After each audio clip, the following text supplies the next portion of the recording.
బాహుబలి ప్రాణం పోసి పెంచుకున్న నా బిడ్డ తన కోసం ఆ పరమశివుడు రాసిన గమ్యమేంటో అప్పుడు నాకు తెలియలేదు.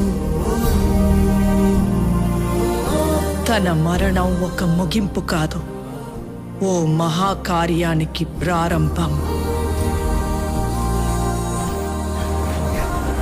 తన గమ్యం యుద్ధం, భూత వర్తమాన భవిష్యత్ కాలాలని శాసించే దేవాసుర సంగ్రామం.